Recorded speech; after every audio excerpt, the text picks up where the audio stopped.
वसुंधरा की लाइफ में आज का दिन उस मोड़ की तरह था जहां दर्द भी था, डर भी और एक अटूट रिश्ते का साहस भी।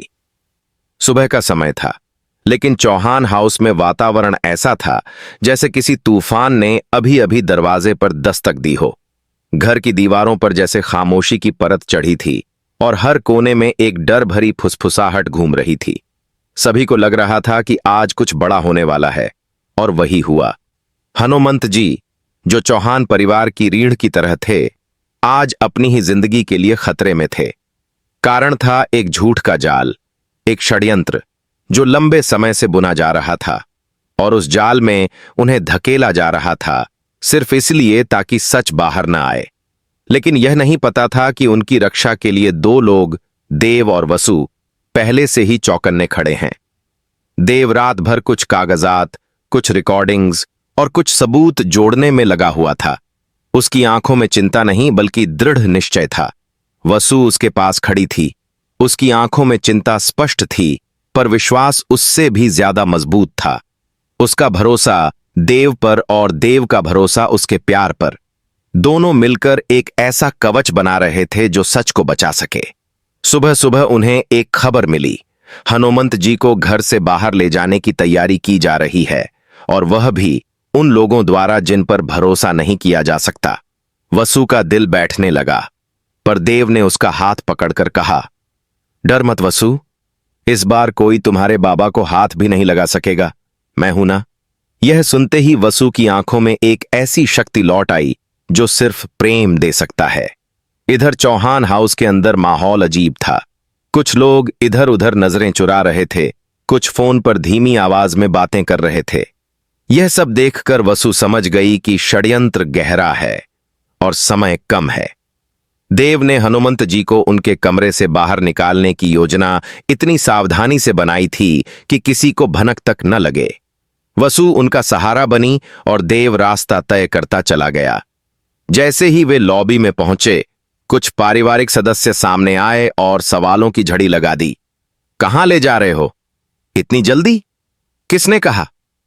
देव ने उनकी आंखों में सीधे देखते हुए कहा, हनुमंत जी को हवा चाहिए, डॉक्टर ने कहा है। आप लोग अपनी राजनीति बाद में करिएगा।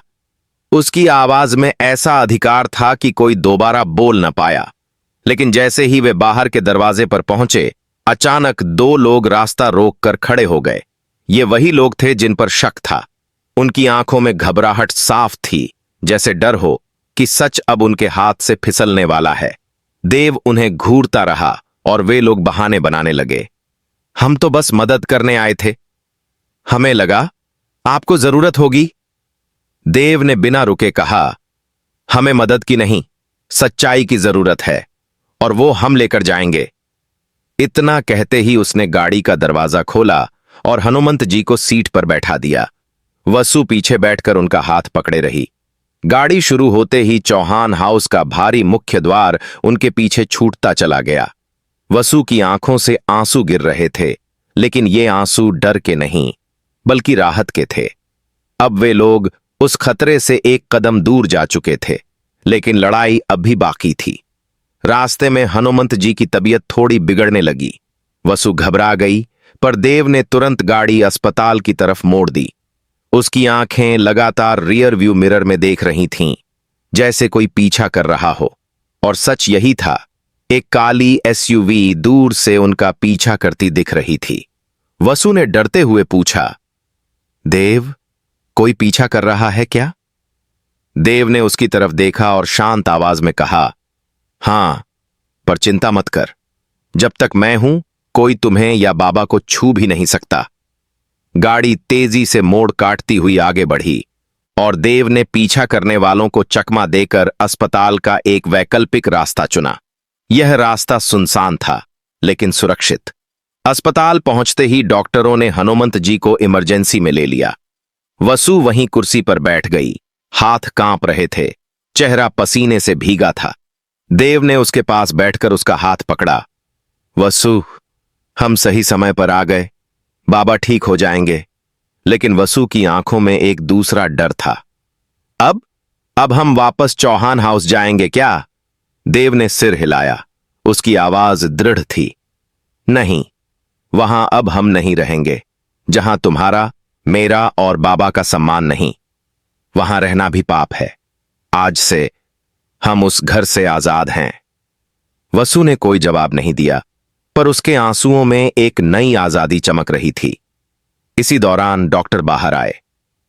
पेशेंट अब खतरे से बाहर हैं, और एक बात, तनाव और राजनीति से उन्हें दूर रखना होगा।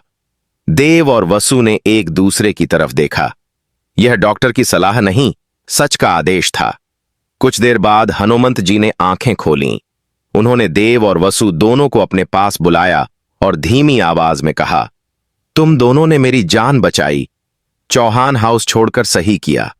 अब हमारी असली जिंदगी वहीं से शुरू होगी, जहां विश्वास हो, प्यार हो और शांति हो। यह सुनते ही वसु का दिल हल्का हो गया। देव ने हनुमंत जी का हाथ पकड़कर कहा, बस बाबा, अब कोई आपको चोट नहीं पहुंचा पाएगा। अब हम आपका परिवार हैं और यह सफर हमारे नियमों पर चलेगा। अस्पताल से बाहर निकलते ही हवा ठंडी थी, पर भीतर एक गर्माहट थी। एक नया परिवार आज जन्म ले चुका था। एक नया सफर आज शुरू हुआ था, और चौहान हाउस अब सिर्फ एक बीती हुई कहानी बनने वाला था। देव ने गाड़ी स्टार्ट करते हुए पीछे अस्पताल की बिल्डिंग देखी, फिर आगे सड़क पर नजरें टिका दीं। वसु ने बाबा के कंधे पर सिर रखा और आंखें बंद कर लीं।